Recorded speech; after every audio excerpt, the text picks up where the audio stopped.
వచ్చే ఎన్నికల్లో AP Congress party అధ్యక్షురాలు షర్మిల కడప ఎంపీగా పోటీకి దిగుతున్నారు.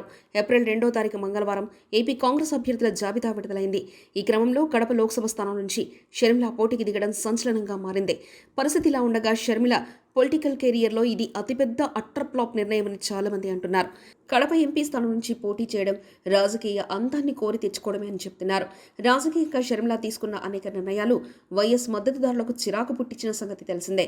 తెలంగాణలో సొంతంగా పార్టీ పెట్టడం, ఆ తర్వాత ఆ పార్టీని కాంగ్రెస్లో విలీనం చేయడం, ఆమె కాంగ్రెస్ పార్టీ కండువా కప్పుకోవడంతో షర్మిల వ్యవహరించిన తీరు పట్ల వైఎస్ఆర్కున్న గౌరవం తగ్గించే పరిస్థితి నెలకొంది.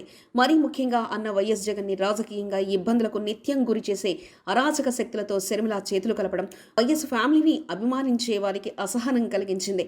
మరీ ముఖ్యంగా కొడుకు నిశ్చితార్థ వేడుకకు పిలిచి మరీ వేదికపై ఫోటో తీసుకున్న సందర్భంలో అన్న వైఎస్ జగన్ పట్ల షర్మిల వ్యవహరించిన తీరు చాలామందికి ఆగ్రహాన్ని కలిగించింది. దీంతో వైఎస్ ఫ్యామిలీని అభిమానించే వారి అభిమానాన్ని షర్మిల పోగొట్టుకున్నారు.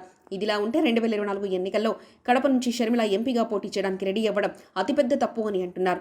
వాస్తవానికి కడపతో షర్మిలకు ఎలాంటి అనుబంధం లేదు. అప్పట్లో వైఎస్ఆర్ బ్రతికి ఉన్న సమయంలో కుమార్తెగా తండ్రితో పాటు జిల్లాకు వస్తూ పోతూ ఉండేవారు. ఇడుపులపాయలో ఉండేవారు. ఆ తర్వాత కుటుంబ సభ్యులతో కలిసి హైదరాబాద్కు షర్మిల వెళ్లిపోవడం జరిగింది. తండ్రి వైఎస్ చనిపోయిన తర్వాత కడపతో పెద్దగా షర్మిలకు సంబంధాలు లేవు. అప్పట్లో వైఎస్ జగన్ ఆధ్వర్యంలో జరిగే రాజకీయ కార్యక్రమాలకు ఆడదా పాడదా హాజరయ్యేవారు. కనీసం కడప పార్లమెంటు పరిధిలో ఏజెంట్లను కూడా పెట్టుకునే పరిస్థితుల్లో లేని షర్మిల ఎలక్షన్లో ఎంపీగా పోటీకి దిగడం సంచలనంగా మారింది. అయితే కడప జిల్లా రాజకీయ పరిస్థితులు బట్టి ప్రజెంట్ ఉన్న వాతావరణాన్ని గమనిస్తే షర్మిల డిపాజిట్ను కూడా దక్కించుకోలేని పరిస్థితి ఉందట.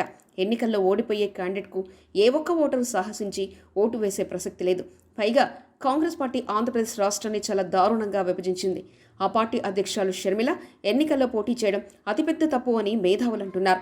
ఏపీలో ఎన్ని పార్టీలు బరిలో ఉన్నా కానీ రాజకీయం మాత్రం వైసీపీ కూటమి 3 పార్టీల మధ్య ఉంటుందని చెప్తున్నారు. దీంతో షర్మిల రాజకీయ ప్రస్థానం ఈ ఎలక్షన్స్తో ముగిసినట్లే అని కామెంట్లు చేస్తున్నారు.